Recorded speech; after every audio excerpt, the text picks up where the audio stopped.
Nous allons prendre notre Bible dans Romains, chapitre 5. Nous allons lire à partir du verset 6 jusqu'au verset 11. Et ensemble, nous allons nous prosterner devant le Dieu vivant pour l'adorer. Romains chapitre 5, à partir du verset 6. Nous allons lire dans la version Louis II. Car lorsque nous étions encore sans force, Christ au temps marqué est mort pour des impies. À peine mourrait-on pour un juste. Quelqu'un peut-être mourrait-il pour un homme de bien. Mais Dieu prouve son amour envers nous en ce que lorsque nous étions encore des pécheurs, Christ est mort pour nous. À plus forte raison, donc, maintenant que nous sommes justifiés par son sang, serons-nous sauvés par lui de sa colère. Car si lorsque nous étions ennemis, nous avons été réconciliés avec Dieu par la mort de son Fils, à plus forte raison, étant réconciliés, serons-nous sauvés par sa vie. Et non seulement cela, mais encore, nous nous glorifions en Dieu par notre Seigneur Jésus-Christ, par qui maintenant nous avons obtenu réconciliation. Amen. Ce passage nous dit que lorsque nous étions encore des pécheurs, ennemis de Dieu, c'est en ce moment-là que Christ est mort pour nous.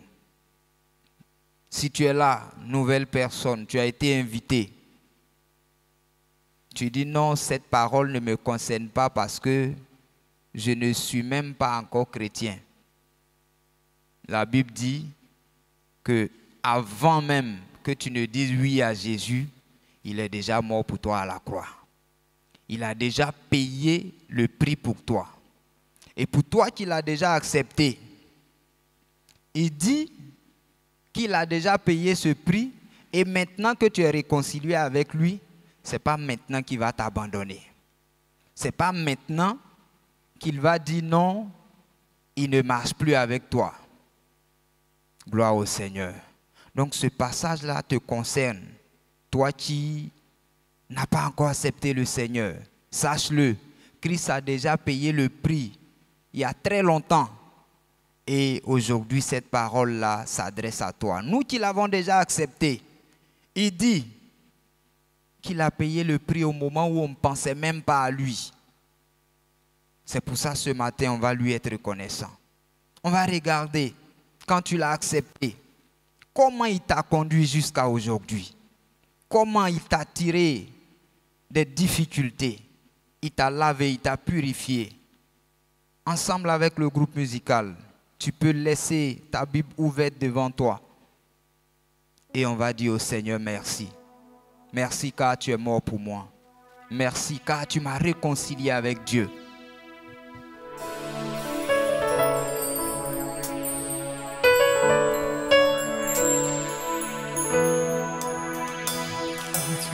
Tu es digne, Seigneur, de louange. Seigneur, tu es digne de louange. Tu nous as sauvés pour nous donner l'éternel. Tu es digne de louange. Tu nous as sauvés de la mort pour nous donner la vie éternelle. Tu es digne de louange. Tu nous as sauvés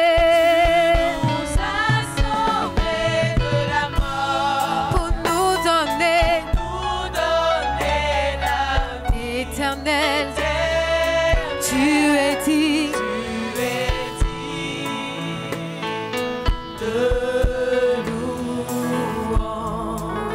Tu es digne, Seigneur, d'adoration. Oh, tu es digne d'adoration. Tu nous as sauvés de la mort pour nous donner la vie éternelle. Tu es dit, tu es dit,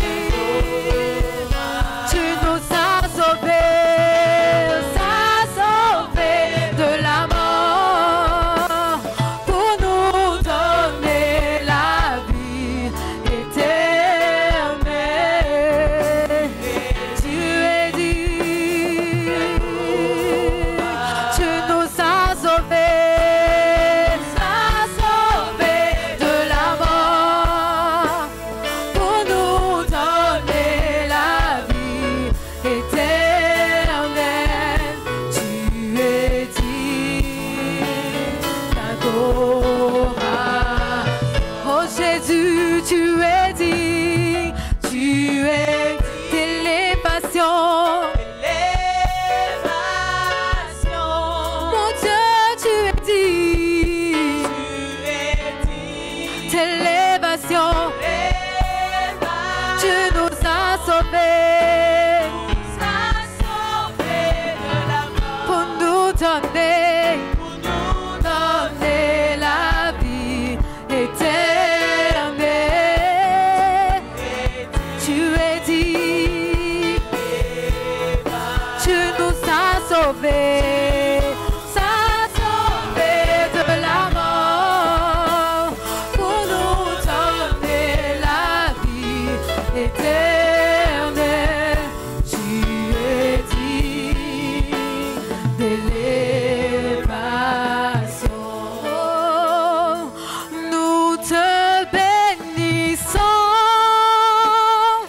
Dieu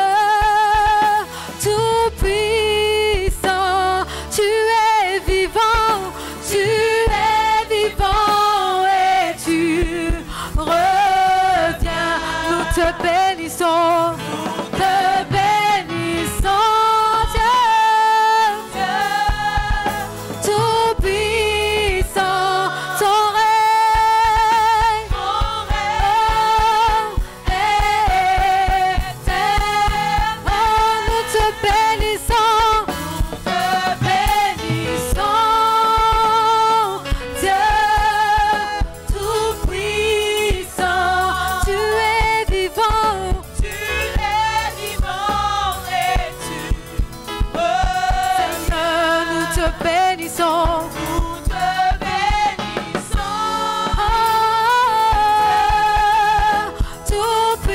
Tout-puissant, ton règne éternel. Seigneur notre Dieu, tu es glorieux, Nous t'adorons et nous t'aimons. Que ton règne s'établisse sur la terre. Que ton peuple proclame ta grandeur. Seigneur notre Dieu,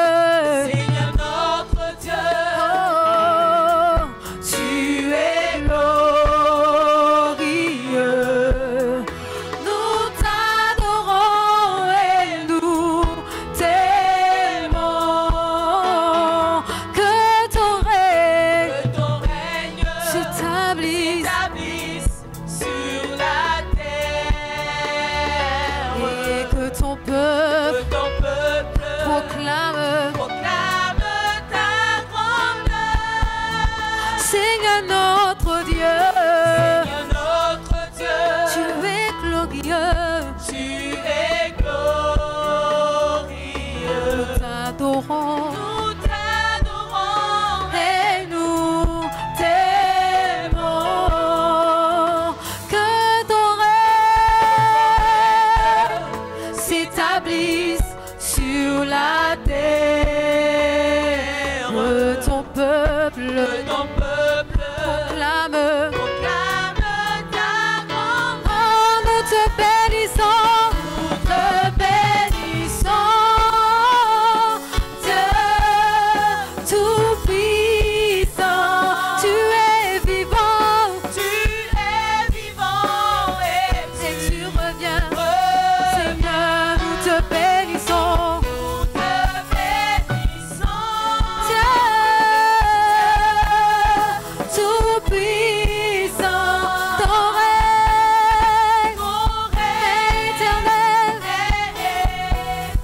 Jésus, ton nom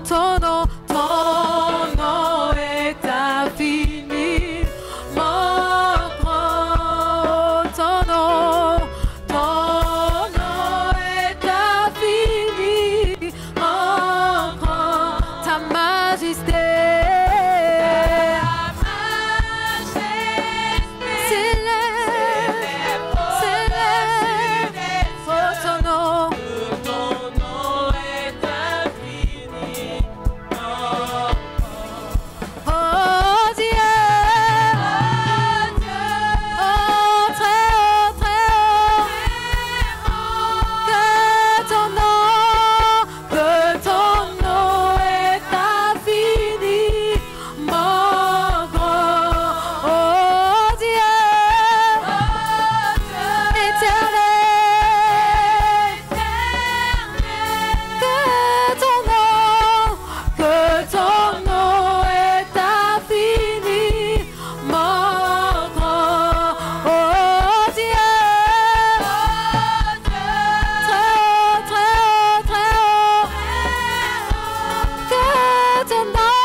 Oui, nous allons continuer à remercier le Seigneur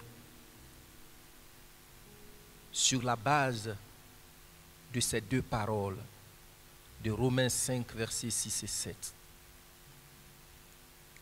Il dit, car lorsque nous étions encore sans force, Christ, au temps marqué, est mort pour des impies. Pour nous, Christ s'est donné. À peine mourrait-on pour un juste. Quelqu'un peut-être mourrait-il pour un homme de bien. Peut-être. C'est même pas sûr. Mais Dieu prouve son amour envers nous. En ce que lorsque nous étions encore des pécheurs, lorsque nous étions encore des personnes égarées, des manques à gagner, des gens de qui on ne pouvait rien attendre de bon, c'est à ce moment-là que Christ est mort pour nous. Christ n'a pas vu en nous, il n'a pas attendu qu'on soit acclamé, qu'on soit brillant, qu'on soit au volant d'une belle voiture, qu'on soit issu d'une famille noble avant de mourir pour nous. Au moment où nous-mêmes on se haïssait, au moment où nous-mêmes on réalisait que on était des orduriers, on était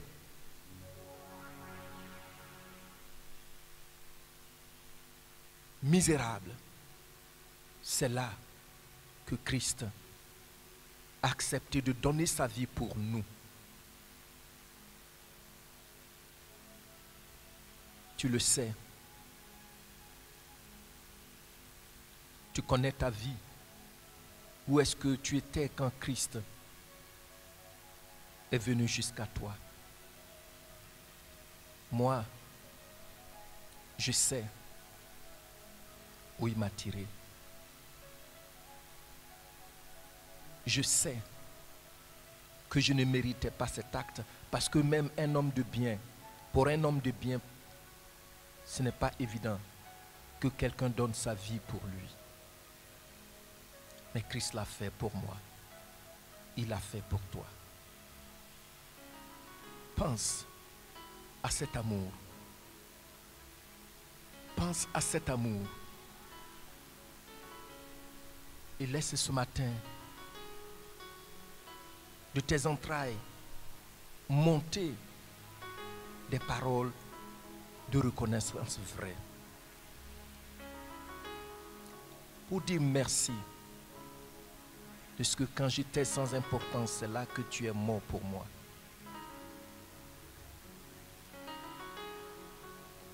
J'irai dans un monde dur et froid, sans savoir que par amour pour moi, Jésus s'était donné sur la croix. À Golgotha,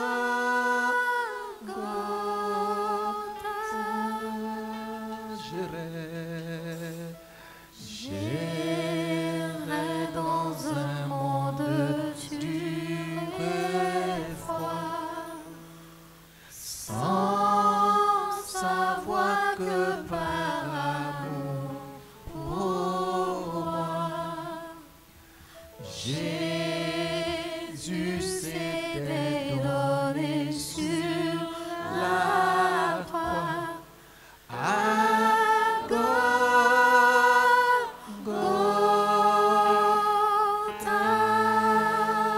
c'est là que mes fardeaux sont tombés. Regarde à Golgotha. Jésus m'a tout donné. Le pardon, la paix, la liberté. À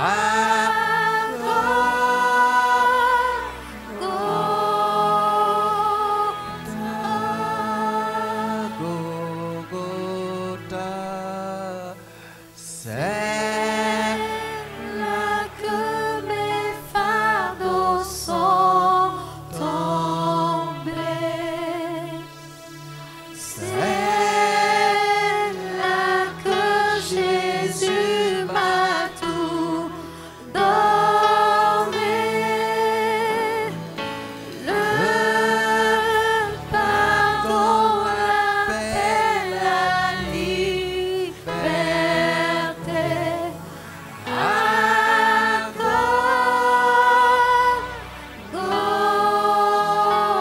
Golgotha. Dis-lui merci.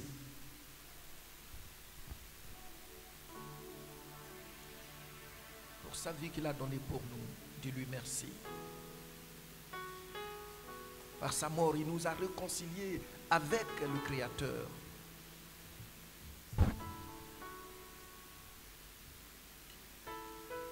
Regarde ce qu'il a accompli dans ta vie et tu sauras que ce témoignage est vrai. Oh, merci. Merci pour ton sang qui a coulé. Merci de ce que l'on a craché sur toi à cause de moi. Merci Seigneur pour les sillons que l'on a tracés dans ton dos. Le prix a été très lourd, mais tu l'as payé. Gloire à toi Jésus-Christ. Oui, tu as ôté mon fardeau. Tu m'as donné d'expérimenter ce que c'est la paix divine. Ce matin, je t'adore.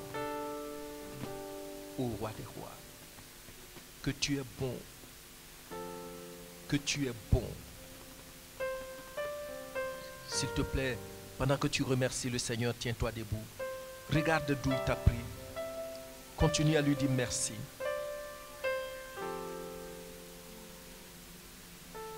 Continue à lui dire merci.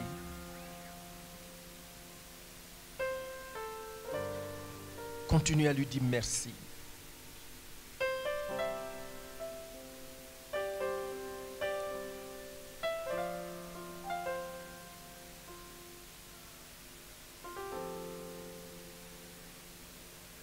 Quand pour la première fois tu as entendu que Jésus-Christ était mort pour toi,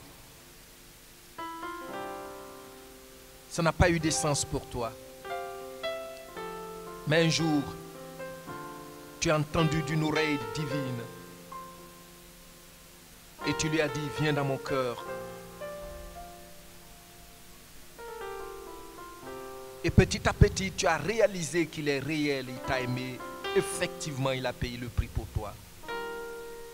Ouvre la bouche, dis-lui merci. Merci.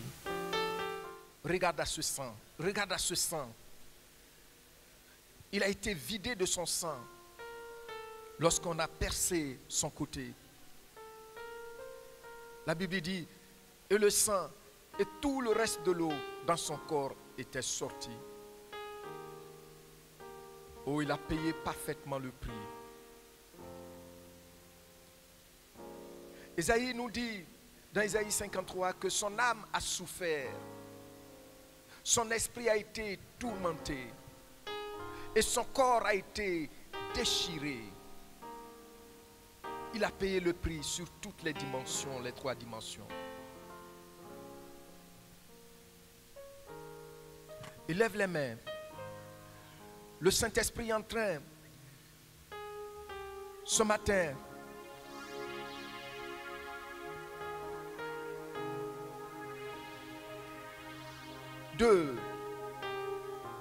d'agir en toi, de réveiller ta mémoire,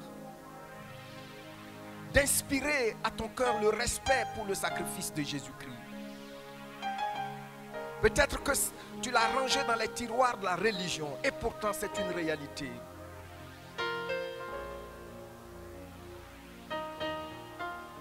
Aucun magistrat, aucun juge ne va t'acquitter s'il n'a d'éléments matériels. Jésus-Christ a présenté l'élément matériel devant Dieu, le Père. Et celui-ci nous a acquittés. C'est pourquoi quand tu entres dans ta chambre, tu dors paisiblement. C'est pourquoi ton esprit qui était tourmenté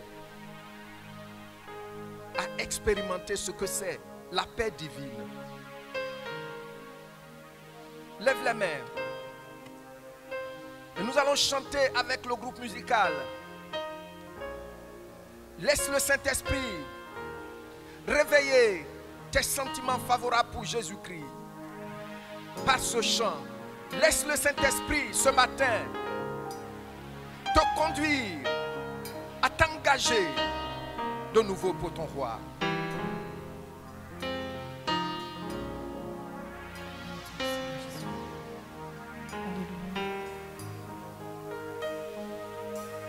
Je le suivrai toute ma vie. Le Seigneur Jésus m'a sauvé. Je le suivrai toute ma vie.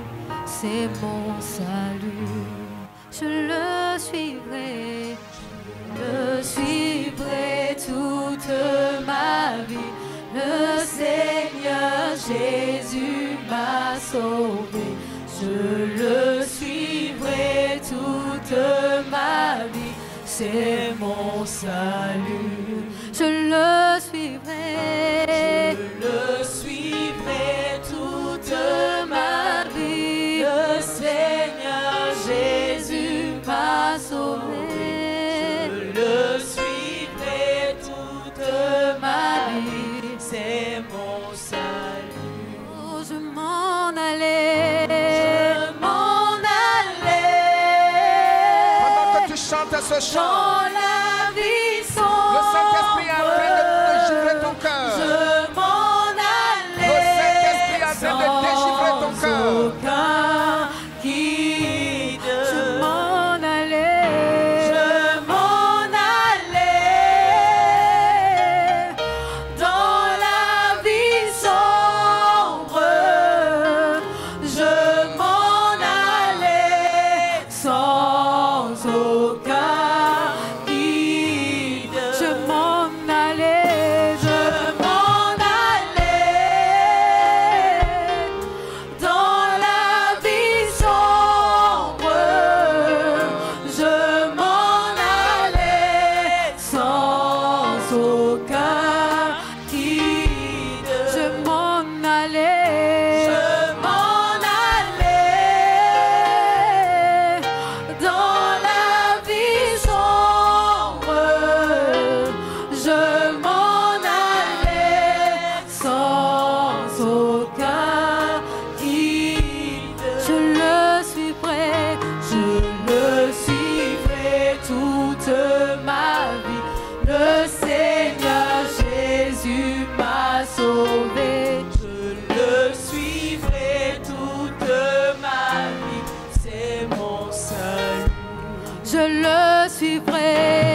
suivrai toute ma vie. Le Seigneur Jésus m'a sauvé. Je le suivrai toute ma vie. C'est mon salut. Moi, je m'en allais. Je m'en allais dans la vie sombre. Je m'en allais sans aucun guide. Sans aucun guide, je m'en allais. Je m'en allais dans la vie sombre. Je m'en allais sans aucun guide. Je m'en allais, je m'en allais dans la vie sombre. Je m'en allais sans aucun guide. Je le suivrai, je le suivrai toute ma vie.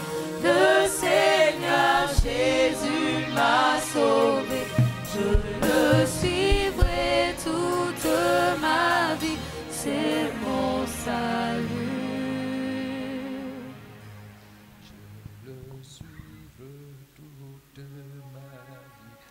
Le Seigneur Jésus m'a sauvé. Je le suivrai toute ma vie. C'est mon salut. Notre Dieu et notre Roi, gloire à toi. C'est vraiment toi qui nous a créés.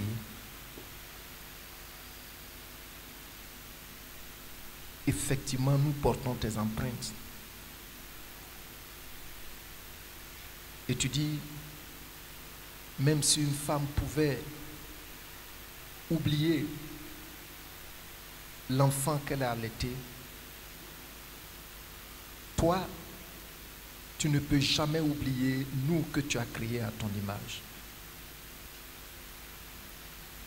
Ce matin, nous te rendons gloire et nous te remercions de tout cœur de ce que l'évidence est là. S'il est impossible de mourir pour un homme de bien,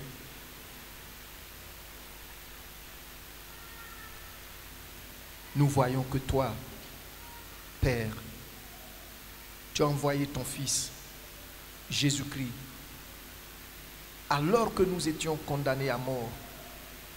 Il est venu donner sa vie en sacrifice pour nous. Ton amour pour nous est manifesté.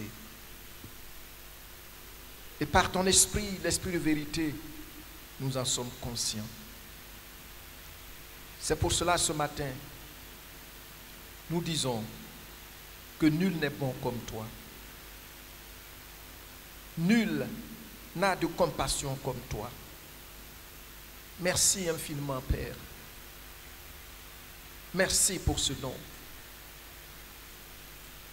Gloire à ton nom. Honneur à toi. De ce que, Seigneur, tu nous as rachetés. Tu nous as fait passer des ténèbres à ton admirable lumière, alors que nous étions condamnés. Nous le méritions. Et tu as pris sur toi tout le châtiment qui nous donne la paix. Ce matin, Jésus-Christ, nous te rendons gloire. Ce matin, Jésus-Christ, nous te rendons gloire et nous te remercions. Tu es notre Dieu. C'est toi que nous suivrons honnêtement et consciencieusement tant que nous vivrons.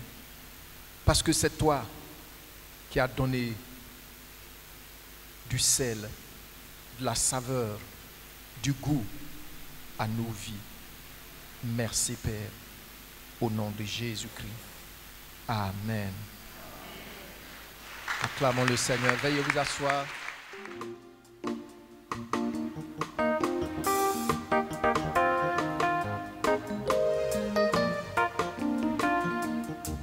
Je suis dans la vérité, vérité qui donne la vie.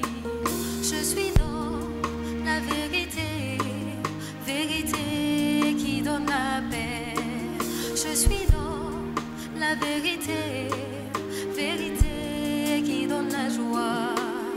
Ô Seigneur, apprends-moi chaque jour à y demeurer. Ô Seigneur, apprends-moi chaque jour à y demeurer. Je suis dans la vérité, vérité qui donne la vie. Je suis dans la vérité, vérité qui donne la vie. Je suis dans la vérité, vérité qui donne la vie. Je suis dans la vérité, je suis dans la vérité, vérité qui donne la vie. Oh Seigneur, Seigneur, apprends-moi chaque jour à y demeurer. Oh Seigneur, apprends-moi chaque jour à y demeurer. Oh Seigneur, apprends-moi chaque jour à y demeurer. Oh Seigneur, apprends-moi chaque jour à y demeurer. Les hommes sont assoiffés, assoiffés de la vérité. Les hommes sont assoiffés, assoiffés de la vérité. Toutes les mamans viendront à toi pour être exaucées. Tous les papas viendront à toi pour être écoutés. Je suis dans la vérité, vérité qui donne la vie. Je suis dans la vérité, vérité qui donne la vie. Je suis dans la vérité, je suis dans la vérité, vérité qui donne la vie. Oh Seigneur, apprends-moi chaque jour à y demeurer. Oh Seigneur, apprends-moi chaque jour à y demeurer. Oh Seigneur, apprends-moi chaque jour à y demeurer. Oh Seigneur, apprends-moi chaque jour à y demeurer.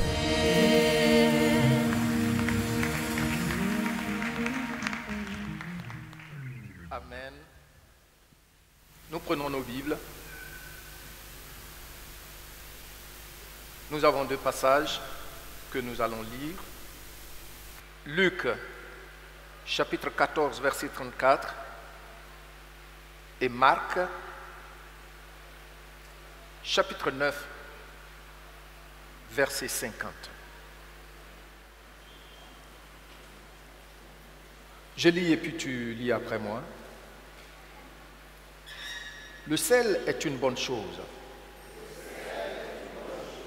Mais si le sel perd sa saveur, avec quoi l'assaisonnera-t-on? Dit le Seigneur Jésus.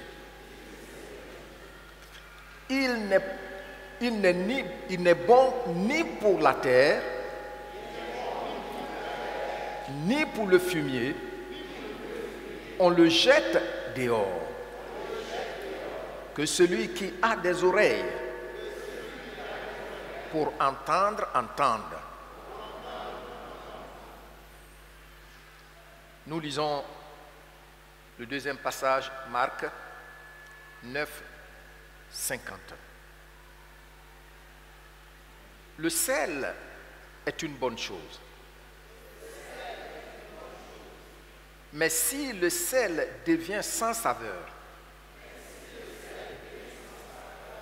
avec quoi l'assaisonnerez-vous? Ayez du sel en vous-même et soyez en paix les uns avec les autres. Merci, veuillez vous asseoir.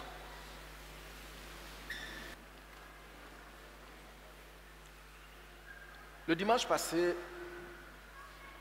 nous avons vu ces mêmes paroles, mais dans le livre de Matthieu, chapitre 5, verset 13. Et vous vous souvenez que nous nous sommes focalisés sur la partie A, à savoir la déclaration du Seigneur qui nous montre notre identité. Le Seigneur dit que nous sommes qui? Nous sommes qui? Nous sommes du sel. Aujourd'hui, et donc nous avons vu ce qu'était le sel et ce que nous avions partagé ensemble visait à nous faire comprendre, à nous aider à comprendre clairement que ce qu'on est là détermine le potentiel qui va avec cette identité. Donc, si nous sommes du sel, comme le Seigneur l'a dit, ça veut dire que tout ce qui caractérise le sel comme potentiel, comme puissance, comme capacité, est aussi en nous. Amen. Et le Seigneur dit que le sel est une bonne chose. Aujourd'hui,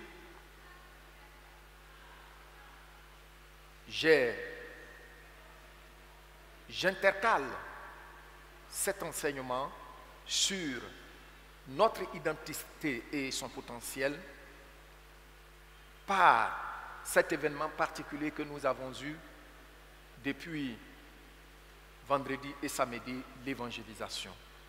Et sur notre programme, pour les responsables, vous avez vu là-dessus que ce jour est une évangélisation. Ceux qui ont les calendriers aussi, vous voyez ça là-dessus. Alors, nous allons donc, pour cette circonstance particulière, exploiter la deuxième partie de ce que Jésus a dit. Le Seigneur Jésus-Christ nous amène à bien considérer la deuxième partie de notre texte. La première des choses que nous allons faire ce matin, c'est de voir en un premier temps à qui s'adresse le Seigneur.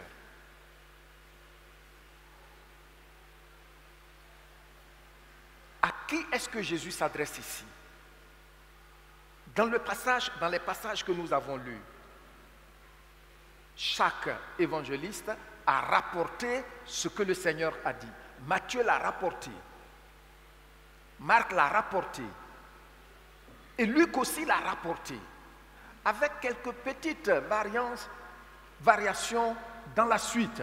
Mais la même affirmation reste et le Seigneur pose une question importante.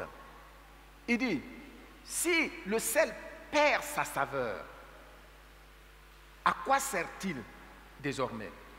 Si le sel perd sa saveur, avec quoi lui rendra-t-on cette saveur perdue?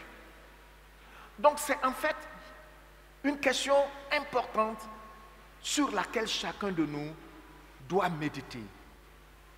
Le sel, s'il perd sa saveur, comment est-ce qu'on doit faire pour qu'il puisse retrouver sa saveur? Voici une question à laquelle Dieu veut qu'on prenne au sérieux, qu'on considère au sérieux. Et puis, donc notre deuxième partie, nous allons lire, relire notre texte et voir les conséquences effrayantes que le Seigneur nous présente quand le sel a perdu ses capacités, son potentiel. Et puis, enfin, nous allons voir comment regagner la saveur.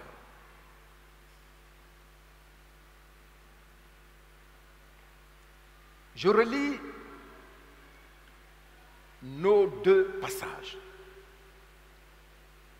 Le sel est une bonne chose. Mais si le sel perd sa saveur, avec quoi l'assaisonnera-t-on? Dit le Seigneur Jésus. Il n'est bon ni pour la terre, ni pour le fumier. On le jette dehors. Que celui qui a des oreilles pour entendre, entende. Marc 9, 50. Le sel est une bonne chose. Mais si le sel devient sans saveur, dans d'autres versions on dit insipide, fade, avec quoi l'assaisonnera-t-on? L'assaisonnerez-vous? Oh, francophone, come on. Ayez du sel en vous-même. Tout le monde dit avec moi, ayez du sel en vous-même. Et soyez en paix avec les uns avec les autres. Dans Matthieu 13, il dit, vous êtes le sel de la terre, mais si le sel perd sa saveur, avec quoi la lui rendra-t-on? Il ne sert plus qu'à être jeté dehors et foulé aux pieds par les hommes. À qui le Seigneur s'adresse-t-il ici? Premièrement, disons, le Seigneur s'adresse ici à deux types de personnes qu'on peut rencontrer partout dans le monde. Il s'adresse d'abord à ceux qui se sont soustraits de l'autorité de Dieu, qui ont balayé Dieu du revers de la main de leur existence, qui ignorent Dieu. La première personne, c'est à ces gens-là qu'il parle. Les deuxièmes personnes, le deuxième groupe, c'est ceux-là qui l'ont connu, mais qui, à un certain moment,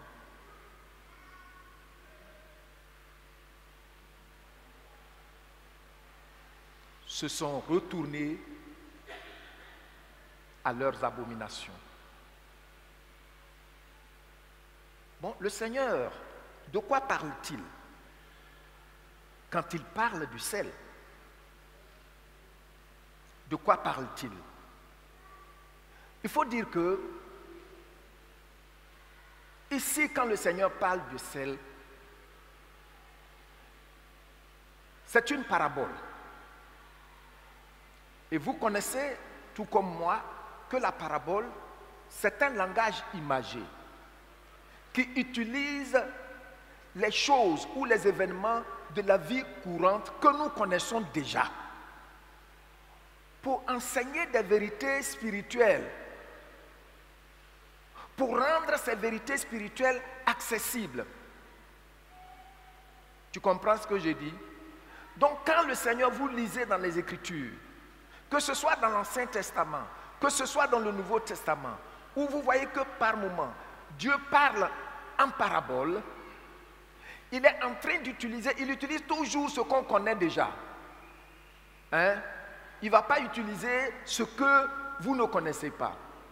Il utilise ce que vous connaissez avec ses réalités, ses vérités évidentes. Maintenant, derrière ce que vous connaissez déjà, il enseigne ce qui est dans le règne de l'esprit que tu ne connais pas.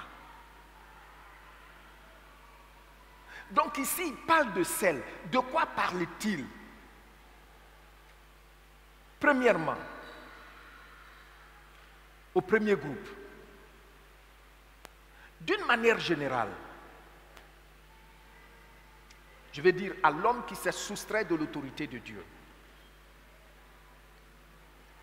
Il faut dire que la Bible nous révèle que l'homme a un créateur. Qu'est-ce que j'ai dit? Encore? L'homme a un créateur.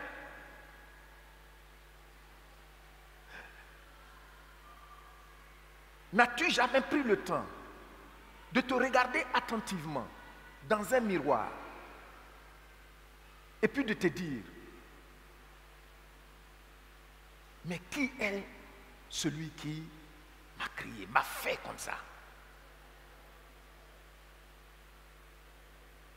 Celui qui a fait l'homme n'a pas caché son admiration pour l'homme qu'il a créé. L'homme et la femme. Genèse 1. Parce qu'en fait, l'homme est le couronnement de tout ce qu'il a créé dans Genèse 1. On voit que chaque fois que Dieu fait le bilan de son travail, il dit, c'est bon, c'est bon, c'est bon. Mais quand il s'agit de l'homme, il voulait faire un être où il dira, c'est the best, c'est le meilleur. Pourquoi? Parce que capable de fonctionner comme Dieu, capable d'avoir en lui un peu de tout le potentiel divers qui est en Dieu lui-même. C'est pourquoi il dit dans Genèse 1, 26, faisons l'homme à notre image et selon notre ressemblance. Et que l'homme fasse quoi? Il devienne le gérant de toute cette belle création. Et voici, à partir du chapitre 3, la Bible nous dit que l'homme s'est rébellé contre Dieu. Il s'est soustrait désormais de l'autorité de Dieu. Donc l'homme, quand il est créé avec du sel. C'est-à-dire toutes les capacités nécessaires d'être en relation avec celui qui l'a créé. Mais à partir du moment où il s'est rébellé contre son Créateur, il a perdu cette capacité d'être en relation avec Dieu. Maintenant, le Seigneur dit, comment est-ce que vous pouvez l'assaisonner? Aucun homme ne peut l'assaisonner. Sinon, celui qui l'a créé et qui a déposé en lui le sel. C'est-à-dire, d'une part, la capacité de le reconnaître comme son Dieu et de lui obéir, d'apprécier ses instructions. Dès que Adam et Ève s'étaient soustraits de l'autorité de Dieu, désormais, ils l'ont balayé du revers de la main. Ils ne peuvent plus être en communion avec ce Dieu-là, en relation avec ce Dieu-là. Ce qui fait que tout ce qui est en lui de la part de Dieu, il a perdu. Il veut se débrouiller. Et la Bible nous dit tristement, en voulant se débrouiller, qu'est-ce qui s'est passé? C'est des feuilles de figuier, des feuilles d'un arbre qu'il est allé se coudre. Il a fait comme vêtement. Ça peut durer, mes bien-aimés, pendant combien d'heures? Son intelligence est désormais bafouée, corrompue.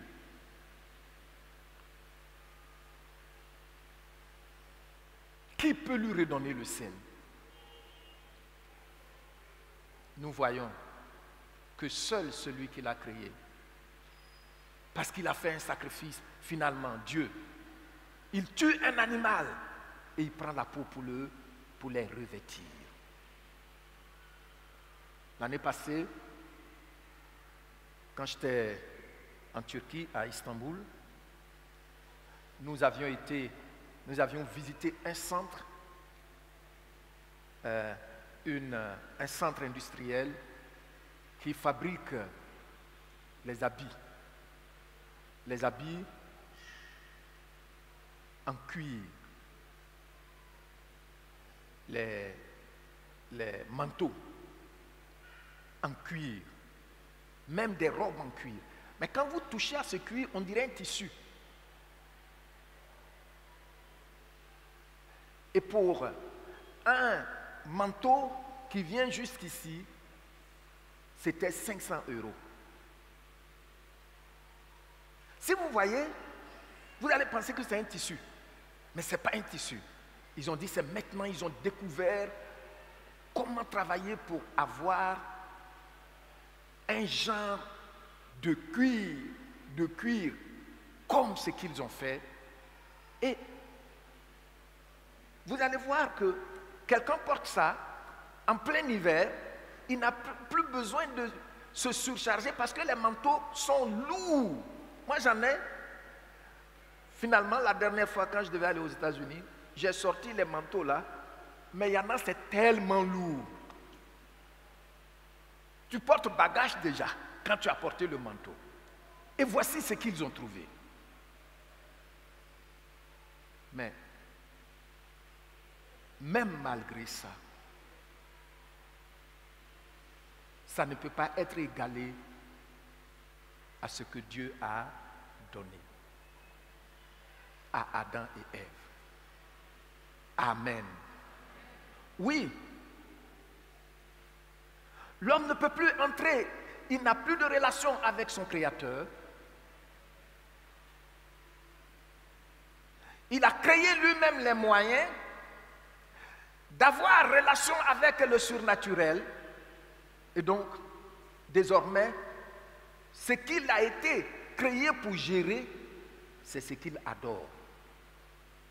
Il y a des gens qui adorent des bois, des morceaux de bois, des arbres, des montagnes, des cimetières, des tombes. Il y a d'autres qui adorent des animaux, des serpents. L'homme a perdu le sel au point où, quand nous continuons à la suite des choses, en lisant les livres de Genèse, on voit que Dieu, la Bible dit, Dieu a regretté d'avoir créé l'homme. Ah! L'homme est imprévisible. Il a perdu tout son sel au point où il ne sert plus à rien. Et Dieu a regretté d'avoir créé l'homme. Il a dit, bon, il va trouver solution. C'est là qu'il y a eu le déluge. Mais même après ça, nous voyons ce qui se passe aujourd'hui. Il n'y a plus de sel en nous. Il n'y a plus de sentiments nobles. Il n'y a plus de respect pour la vie d'autrui. Il n'y a plus de respect pour ce qui appartient à autrui. Or, notre relation avec notre Créateur a déjà entretient toutes ces choses en l'homme. C'est ce qui constitue le sel que Dieu a déposé en l'homme de façon originelle. Aujourd'hui, il y a quelques années, j'ai regardé un documentaire. Il s'avère que les pays les plus développés et surtout qui ont un système social très favorable, c'est dans ces pays que le taux de suicide est très élevé. Pourquoi? Ils ne servent plus à rien. L'homme, il voit que sa vie ne sert plus à rien quand il a perdu le sel que son Créateur a déposé en lui. Vous voyez?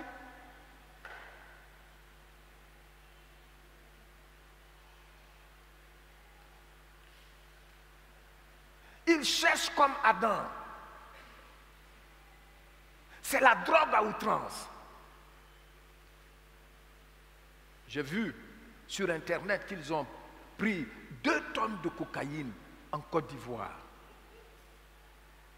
Et ils disent que non, c'était en transit pour l'Europe. Mais quand même, 2 tonnes.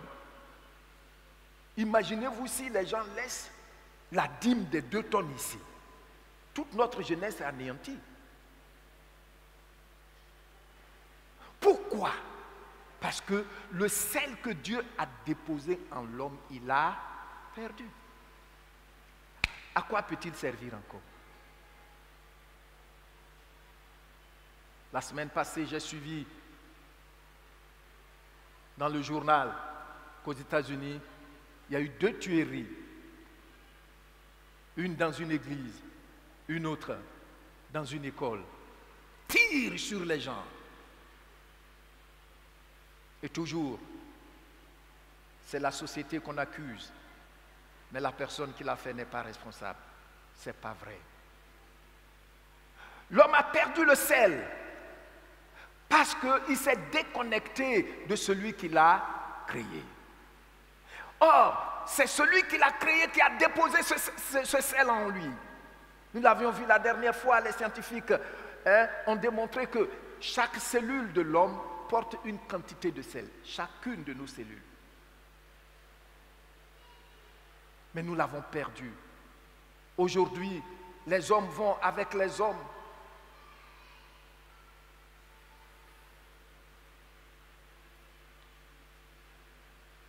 J'ai écouté quelqu'un dire qu'actuellement, dans un pays européen, ils ont déposé une loi à accepter, à adopter au Parlement. Que l'homme est libre maintenant de se marier à son chien ou à sa chienne. Prions. Parlons à nos enfants qui y sont. Sinon, désormais, quelqu'un va débarquer ici avec un chien, avec sa queue qui fait comme ça. Tu penses que c'est un chien, il sera choqué parce que c'est sa femme. L'homme a perdu le sel que Dieu a déposé en lui. L'état actuel du monde est dû à ce fait-là qu'on a perdu le sel que Dieu a déposé en nous. Et même c'est enseigné. L'homme est un animal doté d'intelligence. C'est tellement bien dit. Quand on te donne les définitions philosophiques, tu absorbes et puis tu le dis et finalement tu en es convaincu. Pourtant c'est faux.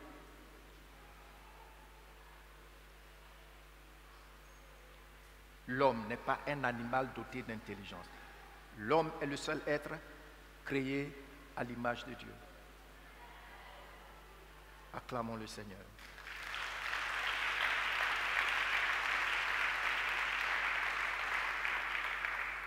En d'autres termes, quand tu as perdu le sel, loin de Dieu, tu es dans un autre univers où quelqu'un en est le maître, l'univers des ténèbres. L'univers des ténèbres. L'univers des ténèbres.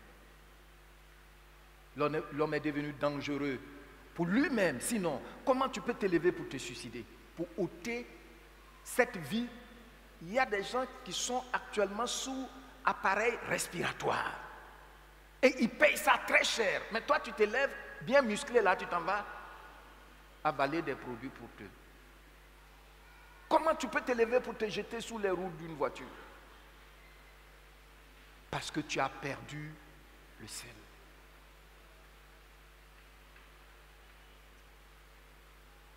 Je me souviens avoir lu cette anthologie-là, intitulée L'homme et le monde moderne. C'est un gros livre et c'est le Seigneur qui m'avait conduit à lire ce livre-là. Les gens, les grands, les penseurs s'étaient retrouvés en France pour faire le bilan sur l'explosion scientifique, le développement scientifique, les progrès scientifiques. Et je rencontre ce philosophe qui m'a tourmenté. Je vais vous dire, il m'a tourmenté. Jean-Paul Sartre.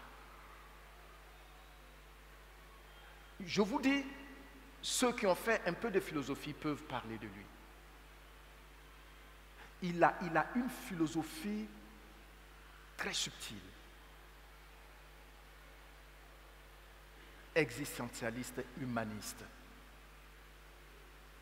Et je vois celui-là qui dit, nous avons contracté le temps et l'espace, mais il faut reconnaître que l'homme est encore très loin. La science est encore très loin, c'est ce qu'il dit, de résoudre le vrai problème de l'homme.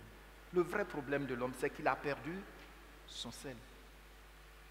Quand il dit ça, qu'est-ce qu'il est en train de dire? Il est en train de dire que sans la science, si quelqu'un veut aller en Europe, peut-être ça peut lui prendre des mois ou même une année.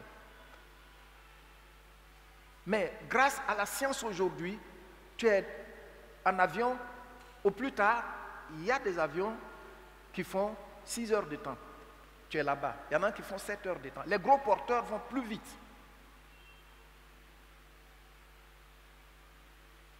Tu as vu? On a contracté le temps et l'espace. Tu peux être ici, prendre ton téléphone actuellement et puis parler à quelqu'un qui est à Dallas, aux États-Unis. Même le voir et puis rire avec la personne. Mais Jean-Paul Sartre dit, il faut reconnaître que nous nous trompions. La science est encore très loin de résoudre le vrai problème de l'homme. Le vrai problème de l'homme, c'est qu'il a perdu le sel que Dieu a déposé en lui. Comment est-ce qu'il peut retrouver ce sel? Nous avons ce matin écouté ce témoignage. C'est de retourner à celui qui l'a créé.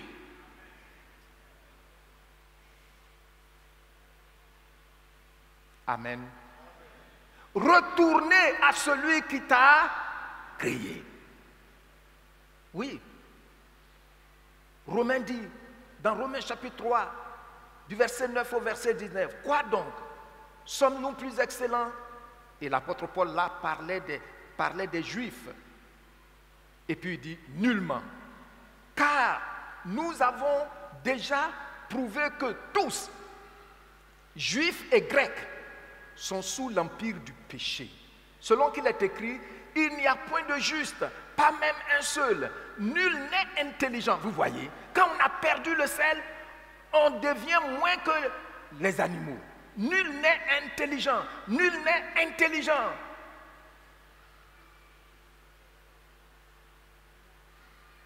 La première fois, j'ai été à Washington et j'ai visité tout le secteur. On m'a fait visiter les grandes institutions et tout ça. La Maison Blanche n'était pas barricadée. Mais la dernière fois, j'étais parti et j'ai dit à mon tuteur que je voulais visiter la maison de congrès parce que les gens y entrent pour visiter et tout ça. Et puis, on est parti, la maison du congrès était fermée. Ils ont dit qu'ils allaient ouvrir ça dans ce mois. Vous savez ce qu'ici était passé. Comment des hooligans ont pris d'assaut cette maison de congrès. La Maison Blanche est barricadée aujourd'hui. J'ai pris beaucoup de photos là-bas. Pourtant, avant, tu pouvais être sur la clôture. La clôture, c'est comme ça, là. Notre clôture, là. Aujourd'hui, et mon tuteur me disait, tu vois, la drogue est en train de détruire ce pays. La drogue est en train de détruire ce pays. Pourquoi? Parce que nul n'est intelligent. Et puis il dit quoi? Le verset 11. Nul n'est intelligent. Nul ne cherche Dieu pour retrouver le sel. Nul ne cherche Dieu. Or, c'est lui qui peut redonner au sel sa saveur. Verset 12. Tous sont égarés. Tous sont pervertis. Quand le sel a perdu sa saveur, il est perverti. Ils se servent de leur langue pour faire quoi? Vous ne suivez pas avec moi? Pour tromper. Lisez avec moi. Ils se servent de leur langue pour tromper. Voyez-vous? Ils se servent de leur langue pour tromper. Et puis, ils continuent en disant ceci. Ils ont sous leurs lèvres un venin d'aspic, venin de serpent. Des gens, ils savent que ce qui va sortir de leur bouche, c'est mauvais. Ils le savent. Ils sont contents de dire, moi, on me dit que je parle mal. Perverti. Quand tu parles mal, ça veut dire que tu as perdu ta saveur.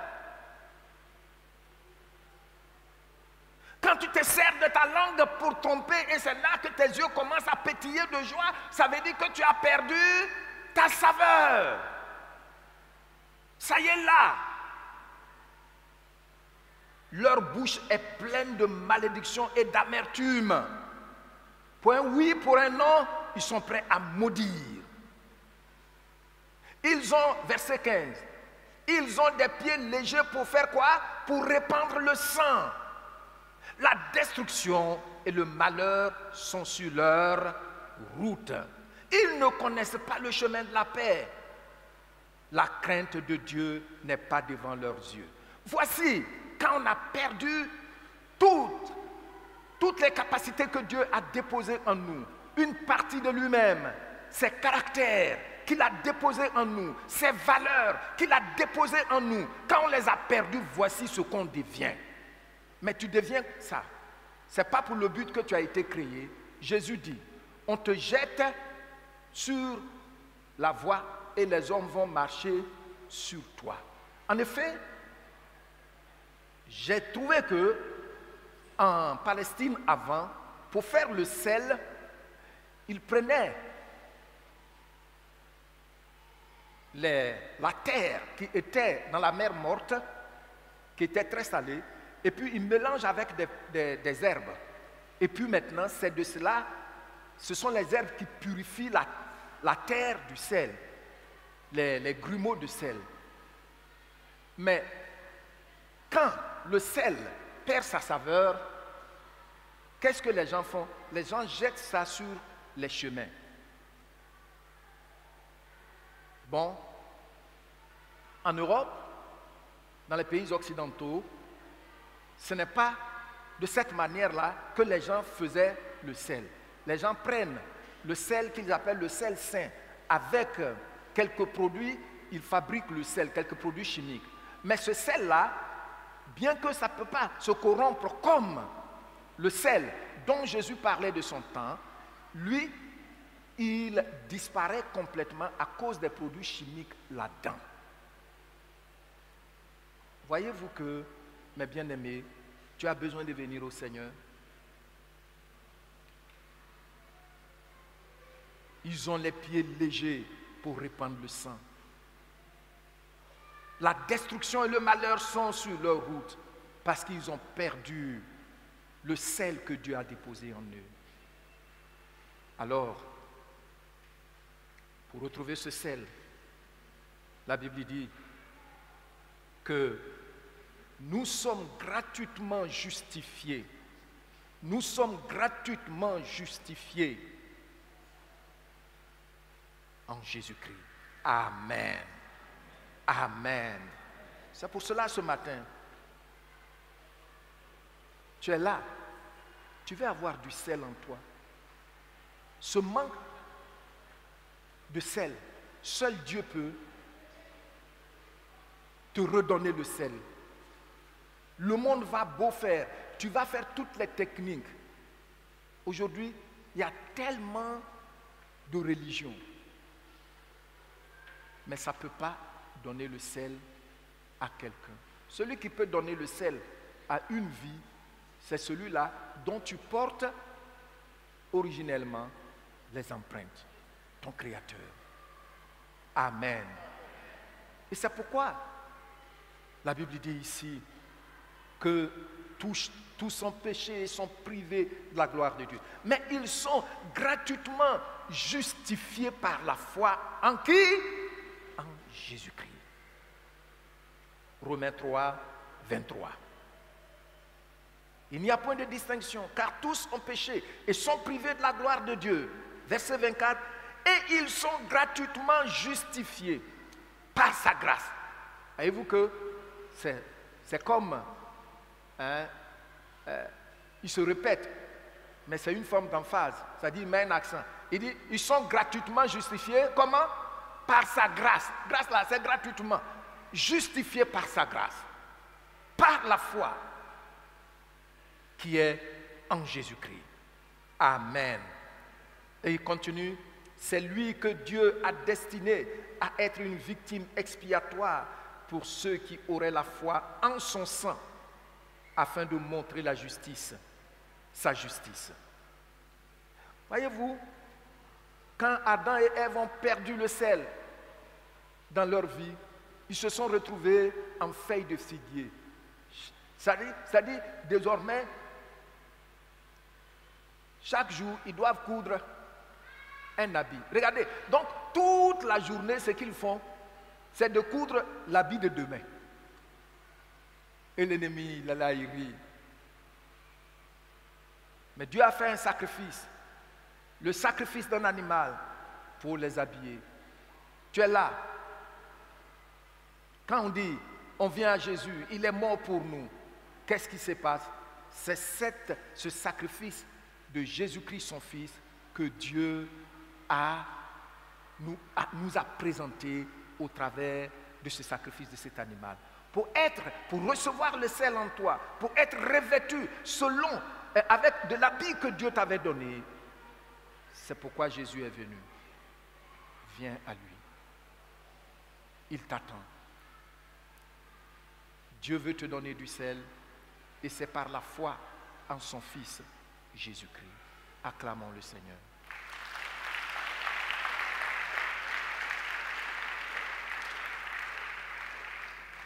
Oui, tous, ils ne connaissent pas le chemin de la paix. La crainte de Dieu n'est pas devant leurs yeux. Noir, blanc, tout.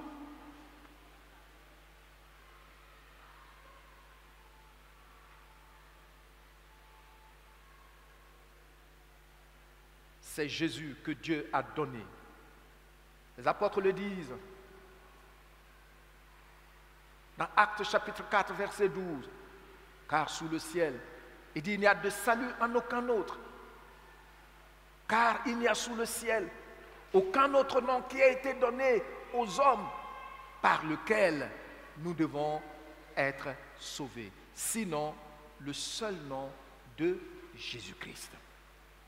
Pour que Adam et Ève soient habillés d'un manteau durable, il a fallu un sacrifice. Et c'est Jésus-Christ qui est le sacrifice que Dieu a opéré pour toi et pour moi. Amen. Nos religions ne peuvent rien. Il faut venir à Jésus-Christ.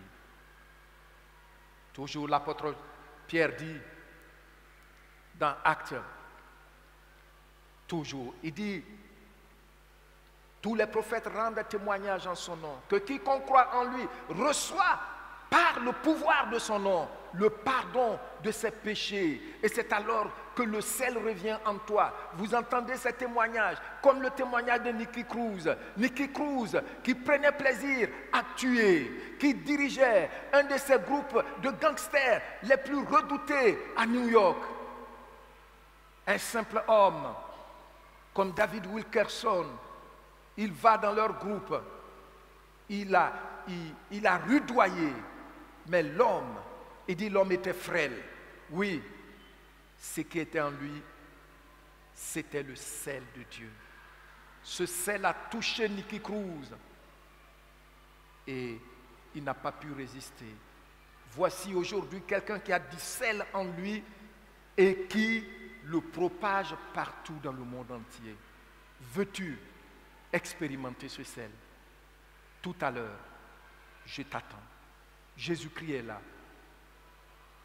Tous ces courants de suicide, le Seigneur va t'en épargner. Il va te donner la joie de vivre. Amen. Amen. Deuxièmement maintenant, le Seigneur, c'est, comme je l'ai dit, il s'adresse à ceux qui ont pris la décision de marcher avec lui et qui malheureusement ont rejeté les valeurs que Dieu leur a données. Jérémie nous en parle. Notons, Jérémie chapitre 8, Jérémie chapitre 8, du verset 4 au verset 6. Je le lis et tu le lis après moi. Dis-leur, ainsi parle l'Éternel. Est-ce que l'on tombe sans se relever ou se détourne-t-on sans revenir? Je ne vous entends pas, hein? Vous avez retrouvé le passage? D'accord.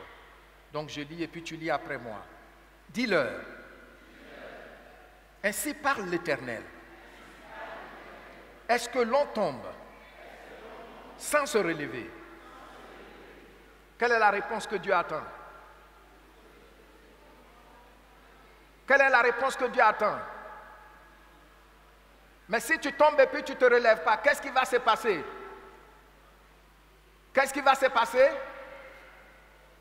Tu vas perdre le sel qui est en toi.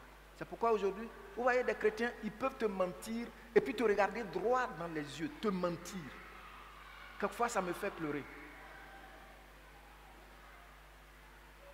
Des chrétiens qui peuvent mentir. Des chrétiens.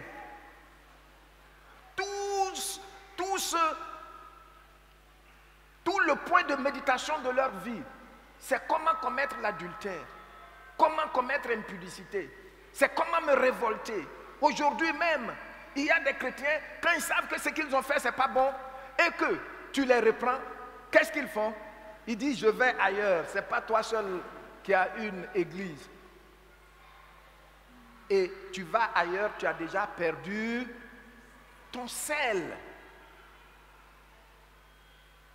Beaucoup ont perdu le sel.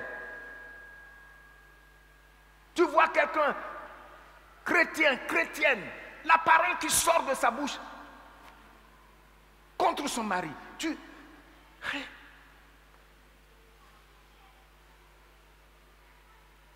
J'avais reçu un couple une fois. Ils étaient venus me voir par rapport à une situation. Bon, le monsieur, il a planté le décor d'une manière civilisée là. Mais ce qui est sorti de la bouche de la dame, j'ai commencé à pleurer. Ils se sont levés soir, ils sont retournés à la maison. Dans cette église. Non. Ça veut dire que tu es tombé et tu n'as pas voulu te relever.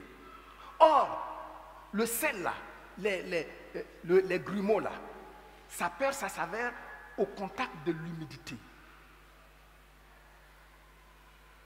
Ce que les Occidentaux font avec des produits chimiques, ça disparaît au contact de l'humidité.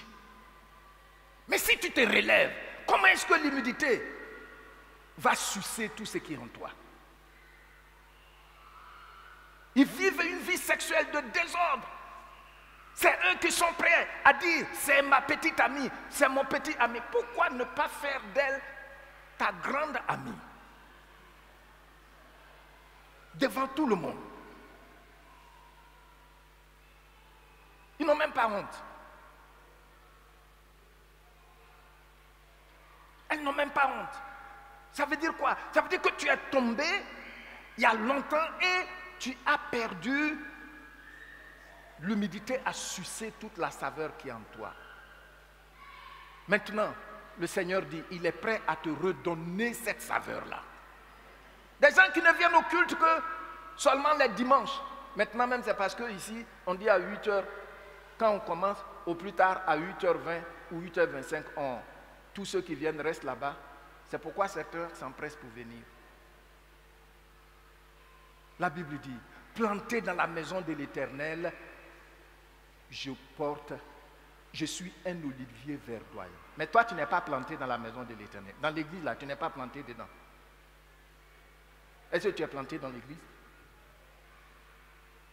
Quand on vient, on te trouve là. Et là-bas où tu vas, dans l'humidité, là, l'humidité suce sus. Le temps qu'on se rend compte, ton foyer est invivable. Le temps qu'on se rend compte, tu perturbes l'église parce que tu es tombé dans l'humidité et l'humidité a sucé toute ta saveur. C'est pourquoi ici, le passage que nous lisons, Dieu dit à Jérémie, ainsi parle l'Éternel, ça veut dire c'est moi-même qui parle au travers de mon serviteur. Est-ce que l'on tombe sans se relever? Ou, maintenant vous continuez avec moi, ou se détourne-t-on sans revenir? Voyez-vous, l'enfant intelligent, il s'est détourné, il a pris toute sa part d'héritage, il est parti, il a tout dilapidé, et dans la famine maintenant, en haillons, il voulait même manger le manioc qu'on donnait aux cochons, mais personne ne lui en donnait. Qu'est-ce qu'il a fait? Il est revenu. Si vraiment tu es enfant de Dieu, sache que, oui, le Seigneur veut te redonner le sel. Reviens.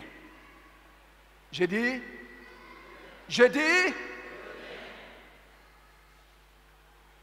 des chrétiens qui vont à table, ils consomment l'alcool, et puis ils sont à l'aise, ils sont en train de justifier. Je ne vais jamais aller à ta réception. Parce que moi, je suis sacrificateur. Si toi, tu ne sais pas que tu es sacrificateur, je te le dis. Les sacrificateurs ne consomment pas l'alcool. Tu es tombé. Sinon, celui qui a le sel en lui, le sel de Dieu, en quoi l'alcool peut lui donner la joie? Ou bien en quoi ça te montre que tu es civilisé? Ceux qui sont civilisés, c'est ceux-là qui sont dans les mains de leur Créateur. Oui.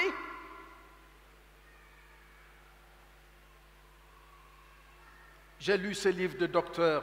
Bill Wilson intitulé The Laws of Confession, où il a dit those who are living the high life are those who follow Jesus. C'est ceux qui vivent, qui suivent Jésus, qui vivent ce qu'on appelle la haute vie. Pas quelqu'un qui a perdu le sel qui rampe partout là. Vous avez perdu le sel. Mais bien aimé, le Seigneur donne un avertissement, on a vu les conséquences que nous allons voir davantage. Il dit, si tu restes là, les gens vont te fouler. Aujourd'hui, il y a des gens, ils savent, dans leur entreprise, à la maison, partout où ils sont, souvent les gens disent, toi qui es chrétien là, c'est toi qui agis comme ça. C'est les gens qui leur disent, ils ne sont pas chrétiens, hein, parce qu'ils savent que tu as perdu. Ils savent ça.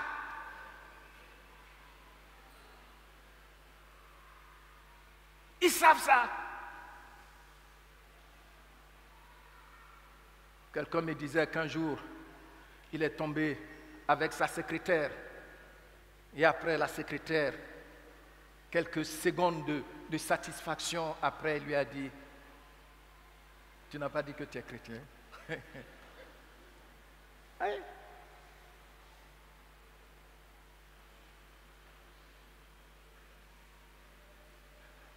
Il dit, la secrétaire lui a dit, il voulait rentrer à la maison, chez sa femme, elle a dit, tu vas chez moi. Si tu vas chez ta femme, je vais directement dans ton église en parler. Il a suivi la secrétaire à la maison. Tu penses qu'elle va te laisser? Je m'arrête là. Hein? Vous voyez?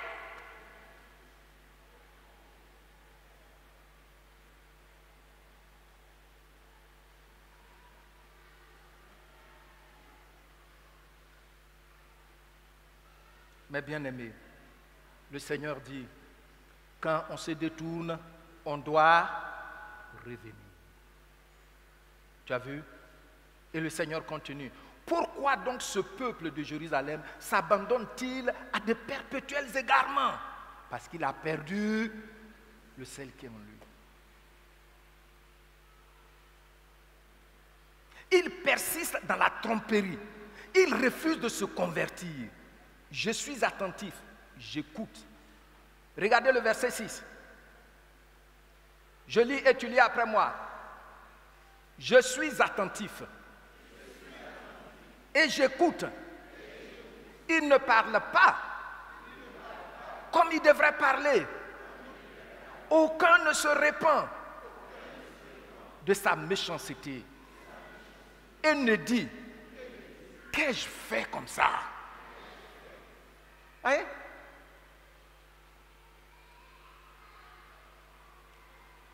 Non, mes bien-aimés,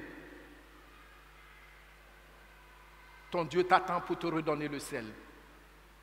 La rébellion, les injures, les critiques, c'est quand vous êtes à table, vous allez critiquer, au point où, comme ce pasteur l'a dit, son adolescence, il était égaré parce que ses parents, qui étaient diacres, ne critiquaient que le pasteur.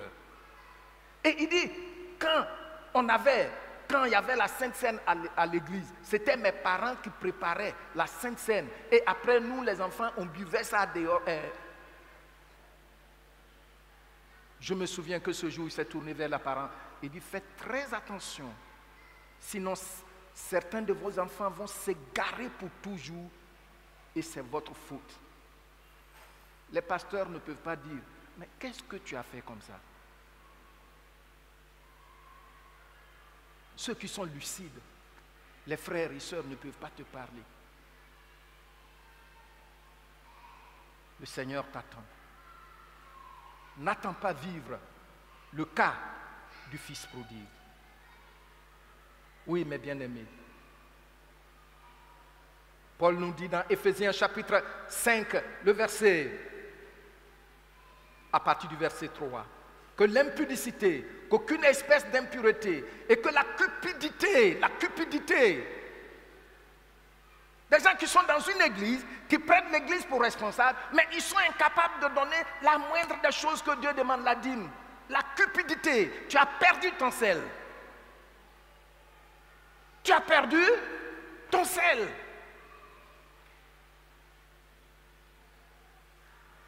Qu'aucune espèce d'impureté et que la cupidité ne soit même pas nommée parmi vous. Et puis qu'est-ce qu'il dit?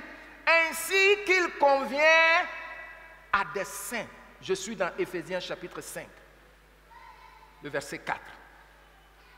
Verset 3. Et maintenant nous lisons le verset 4.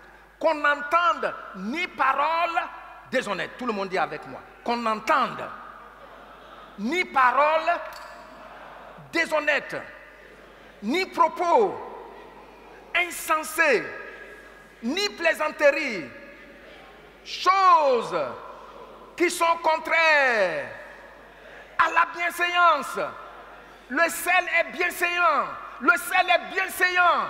Le sel est bienséant. C'est une bonne chose.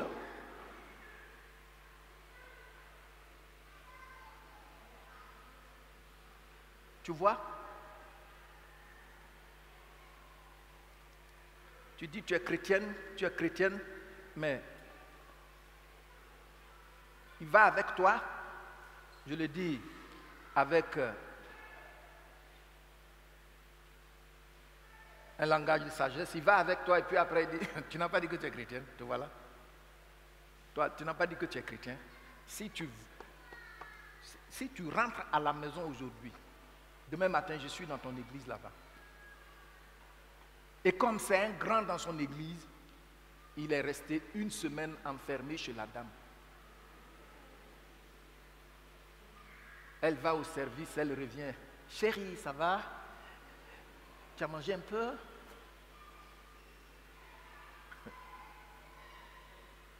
Tu as vu? Comment le péché, quand tu as perdu ta saveur, tu deviens vulnérable. C'est ce que Jésus est en train de dire. Tu perds de ton importance. Et puis souvent dans les églises, on veut donner des ordres, on veut parler à ces humbles serviteurs-là. Ah non, ça ne peut pas se passer comme ça. Tu as perdu ta saveur. C'est évident pour ceux qui connaissent ces choses.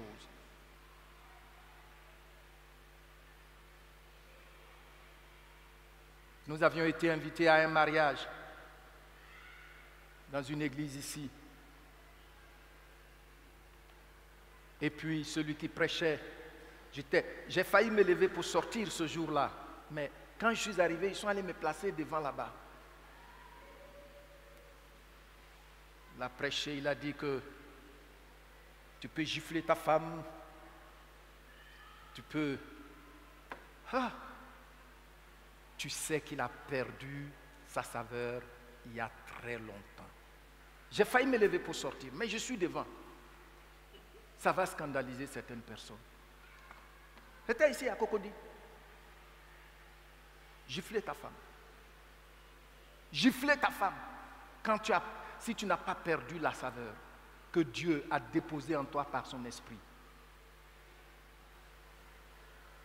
Mais bien aimé, Dieu nous appelle ce matin à la repentance. Dieu nous appelle ce matin. Je ne t'entends pas. Dieu t'appelle ce matin. Il faut te lever pour quitter cette humidité qui a sucé ces valeurs qui étaient en toi. Le sel, les valeurs de Dieu en toi.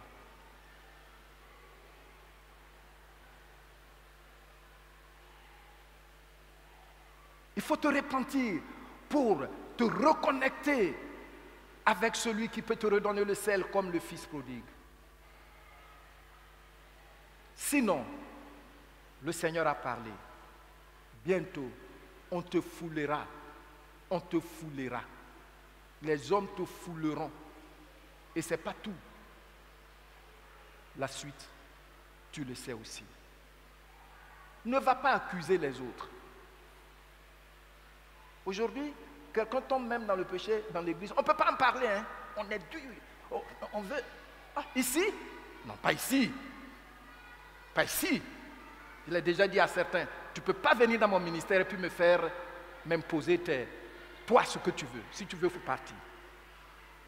Non. La personne perd le sel. Aide-donc là à se relever. Non. Elle n'a qu'à rester dedans et puis va perdre toute la quantité. Qu'est-ce qu'elle va devenir? Vous voyez? Dieu t'appelle à la repentance. La vie que tu mènes, parce que tu es enfant de Dieu, tu sais que ça ne va pas avec ta nature. Et ça dégrade ta nature. Tout ce que tu as de valeur en toi, que Dieu a déposé en toi, reviens à lui. Pour terminer, mes bien-aimés, je voudrais dire, pour la deuxième catégorie de personnes, c'est revenir au Seigneur. Tout comme le fils prodigue. Et pour toi, qui n'as jamais pris la décision, tout ce qui se passe dans ta vie, quelquefois, tu n'as pas envie de vivre. Quelquefois, oui, tu es obligé de te rabattre sur des choses qui te détruisent. Le Seigneur dit, avec quoi rendra-t-on au sel sa saveur? Personne ne peut le faire, mais lui, ton Créateur, est prêt à le faire. Il a déjà prévu cela en donnant son Fils Jésus-Christ. Que Dieu te bénisse.